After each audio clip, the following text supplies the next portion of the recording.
ayin shaki hanghi ba lam da nga hanghi ba nui ching da nga tani atau ba nui ching da pai hadau iwan de chamui lo la phayang boy sia nga hibak kinang ko chine do so na do kia naulak chine se hadu kia te ngonang ni to tang yu ang nok taman konyak ching yu chin ha kong wen ching ne konyak kong wen ching ma hangke ngo hadu ma hangke wang lam hadu kong ka bu shin mo bu tau kai tau ba ching yu ba ka talam ang pala na hangke ngo konyak ka ang wang lam bu ching ma se kong ka bu shin na tau kai tawa tang yu ching ang nok ma chong bu tau kia chong yang à ku hai lê bu ngau lê ibu kata le tui miang ling bu Christian de pui bu education sa pui bu kawang si bu ye chai hu bu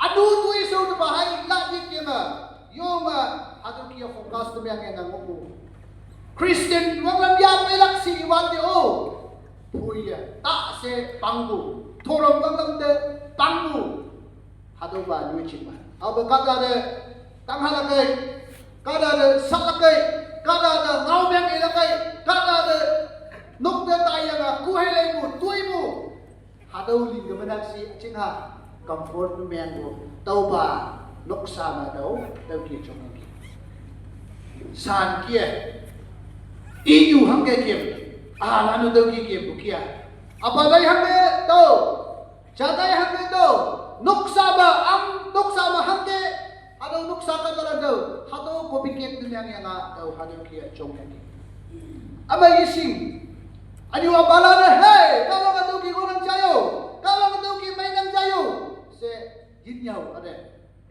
to chine mon taon da bayanga kada na salak chine yin yam tui bang lingar chine se yin yam kulak kita se yinyam ngau le ilak kita se yinyam tau tu ki chok yaki akan pi ma ti hai la bu ko ate aminda hai mulak se katala na expect na miang u dau yi ko ko ha ka ya boy khau ba ne nang mai se katala na dau ki ku bulan chen ma pho bu yang se wan o khau ba om nang mai se katala na ate o man du ko yaki katalan kia dawai kani jajaki bo yaha ayang boy üyin bu ado panghip bu dendret hip bu biri sada kong ki bu hayang ado ado kia chongyan ki chingma dino chei iu nam imni pheu na cham cham se ado kia imni to kai bo bo daw to kai bo hey adao nanga hangne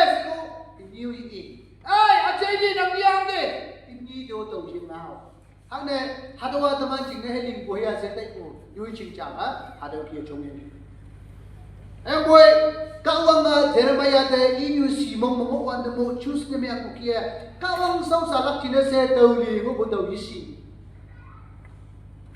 ang yu ang nok ba kawang yisin bu nok ba kawang ngau nyu lak chine se taw daw ki chong lam se au nyu chitai sin mang man ho yitai ayang boy kawang dai de mano yu ne me ko yaki tinok aba 2009 ma badai libu di yang pai ma kadala na dawa student school ba hostel ba hadaw kia chok bu kata hayang boy chok kay mo pu chamui pu ching na se tinok che tinok adiwa student school ma i mo bu DBS ma i mo bu dawa hostel ba wang pyang la ti hadaw ki i mo bu tinok aba dai li yang pai ma admission na myang lak chinen oi yo pa hadaw ba situation na mo yaki tawa school da ong laka ba se tay aching admission na yimyang kadala na school din sa ong aching admission yalak siyang pa yi sa ji kai dai February March April de moy dai obayin ang buchina se fire break it ong yang asimbalan aching class pelan school do ong budal lay yang ram simak tugan na do kiso dalay ulang school ba ong hu gay hewe haw hingin ba yung awiye school do yison oh nanga do ki hang na musi school do daw ja si mukha ka ja do yun na do ka na ameng na mo buchina se tinulong pong katalado, ay, nangahangi mo si aw yung si hangde, daw yung may yung sila, hadaw yung chong yan. School, lahat mo, daw kaya nga dawa, kipo hadaw kaya. Ano daw parang ba, ari, dawa hadaw kaya mo po niya nga magkata, amay na mga lakse, ano hadaw kaya mo chong ina. Sabihan daw hadaw kaya yan. Kaya po, 2011 na, kawangatan niya yan. Dawa, aching email life army officer na biyang lakse, aching email life hadaw kaya mo yan. Ibak pa army officer na biyang dawa ni siya ba?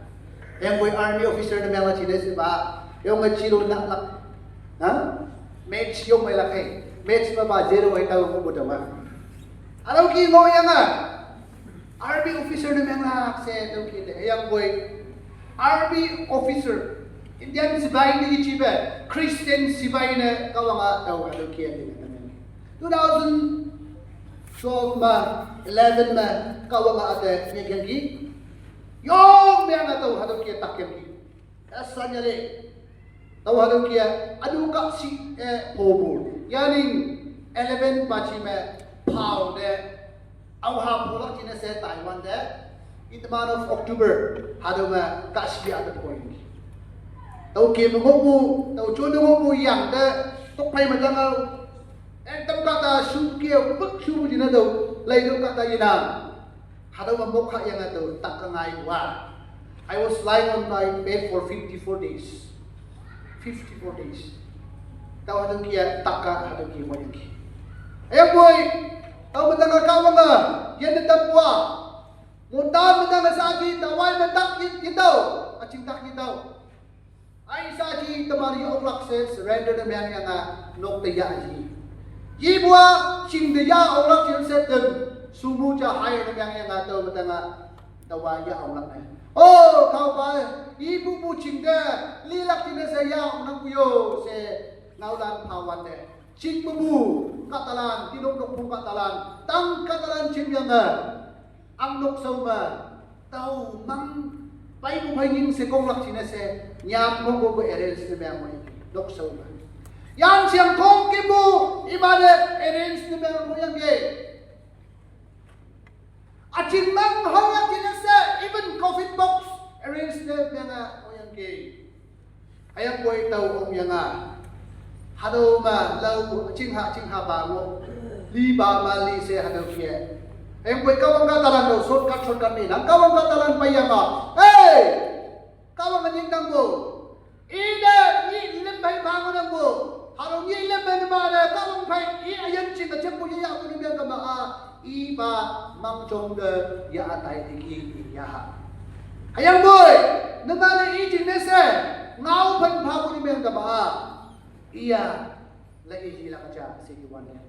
Tang yung puminok katalan, yasan, tang mo katalan, hasin mo katalan. So, yililak kinase, fasting nilam, yalam na yung fasting niya. Tawan bono ho yung boba for 54 days. Hadong yung bukada. Tisu kresa, laupaya nga kawang yan na tamyang. Praise the Lord! Praise the Lord! Hallelujah! Tisu kresa, yasan niya rin ikaw. Yung kaya daw mo dawa, iya may ipon niya kama theology niyo na damlak sa iya nga. So, Bible niyo lang sinase, daw halo kiya payak. Intrinious power na search niyo ali yan. Kawa, nangga Bible niyo lang sinase, daw na ausuko. Ang para naman na kudaw, ngawin ito, tuwibili na kim daw, nangahanggan pa ibo daw ba? Tapay, search you are the kia. How are there? They were there was select. In this man, the one high lax. On young, I'm not human. One part of the key, okay. My dear, you say, search you are the kia. Don't you know the one he lax? By one day, I'll leave you, them cow, and I'm ya say, Bible yung lucky na sa iyo paye, ya adoba, MDC mapaye daw. Ya san mong may. Say kawang sa usan niya nga daw kiya paybo. Kawang nga hasim da atakan mo daw yesing. tau kia nga graduate yang nga tau MDC madang ngai bu yei bu menok ba youth director na men yek yang ki tau ma Kahwang tayo ng yang bu china yo mon hindi na kami 50 years na home evangelist na yek yang ki tau ko Kahwang tayo ng yang bu china yo di Mapur me ada ko 50 years na ipu English school ba English teacher na ta kasi yang ki tau ko ye tao Kahwang tayo ng yang bu china apoy ba St. John School ba ada scripture teacher na yek yang ki tau ko ada tayo ng yang bu de ye pai arne janda yausa 50 years ma youth director na yek yang ki tau ko ye tao Kahwang tayo ng yang bu china tau kia mo yang Kahwang ada nang hanghilan bahang nangi haupa se hadu kia yo pengumuan de tang you good news mission dane arni janda missionary sobak kina se taidem hawan de hangge ilap arni janda yang konyak dia cimai ditau ba ai chu ba ngonang hayang boy siya nga iman MOU pangmaling buka ta yenang se iwan de 2016 ba konyak pangjem hayang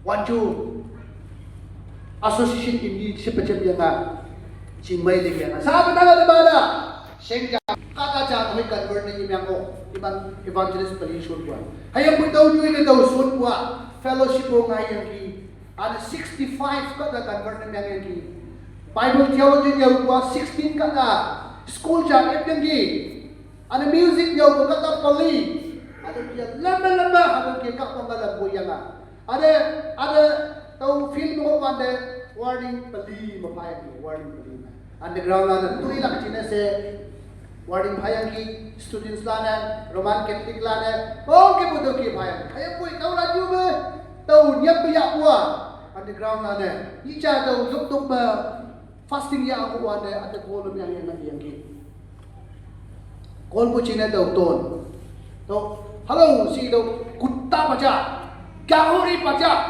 kutta baca se bar ada ki halo nang lau hiye Rom number cia se apni ke kuat se kutta baca ada uca hangai se do tawa nang samya lak se se buka aja nang ngin 2 lakhs 50 ya yang atau nyipu hatu kan me kepai pun yang kama nang sama to ya lak se harugi ada wahang hi balamba si pun yang kama Roman Catholic lang alau de yang buka talang alau thorom lang teman Baptist de ji pu chine se baptism ya pu chine se hadau de against de yang hadau ki tau Kahwang de yong sabba hadau mau pai bu pai jam se dawan nil tau de Kahwang de sabba hadau ki yo ki Kahwang hangi ma bu ka dalan yang ki nanga site de yang do nanga chai do chu wan yang yemai bisa tahu di uca jam site de yang do se ma bu ka dalan yang ki even mission center babu staff lana yang ki chai do se hayang boy adamong yung madam kuwa loko pumelo babu apa yung konsong semen bo sa ati chu yu do ong yang muna hado apa yung atamo yung yang ki haba nang the morning pa kuwa apa yung hado ki nangangi tay nang ki se ay tawa mo musoy nang ki hey konyak tinalinaw tanga konyak tinalinaw Reverend Abu Manda yang sign na yang nanga ila kaya tuilang siwan ni Jimo ni sa nanga pekde yung nang iya konyak tinanga yapaw laka nanga yapaw laka se apa yung madaw ki iwana yung mong yung yang ay tinong yung di yang ki dunia pekde yung to tuya boy dia yang nang Jino yang konyak chatte dia tahu dia untuk kende kau mau nyawa tempat se Jino luksa kataran nama tais yang ada di dalam kau de yuk cang hawan de ada warning paku ada bayang hey sir nang the warning paku tahu aja hemboy tahu dai ilai wande tahu okay nang ada baptism pagu oklak cia siapa yang ki praise the Lord haleluya Kahwang ya sanyali butuh ini tau ai hatawa Kahwang iwan da tawa nil da biang Kahwang da mikpi o biang yo thanks pa jibu yang tang yu jing sau ma baptist na biang biang tau ya jibu tau di baptist church ma hatau kada warning kamu ayam boleh sahaja mong lebih na pai bo jayo se hatau dia pai okay Kahwang ya sajari tau ande tang ang ba ja siang ada yesak ok tang ang ba ja siang ada hamu yi yok tau ande Kahwang da minyum pa ang ba biang ko lapa tau ya Kahwang thank you so much se ang ba biang ko hayang boy tau ang ba ja yo siang o ta yang dikim hu Kahwang si so ma Jesus Christ ibilania boy mong iwate ha tawa order jen buku wade se panapaya ka Kahwang jinga se ayen da panapalak se yongbu noksa bungjong umenoksa na yang hao se ayen sa kima yang panya nga hamsing ngau na yang ki ibu ma naman dia hu tam chan mai isu na yang ma yang win pa adu wachirang bu si pun yang ma jam se to kia sawi de kia mataya o se halan kaya tamah dana au yen chai kaya balan ase de Kahwang ilak pa mo yama amen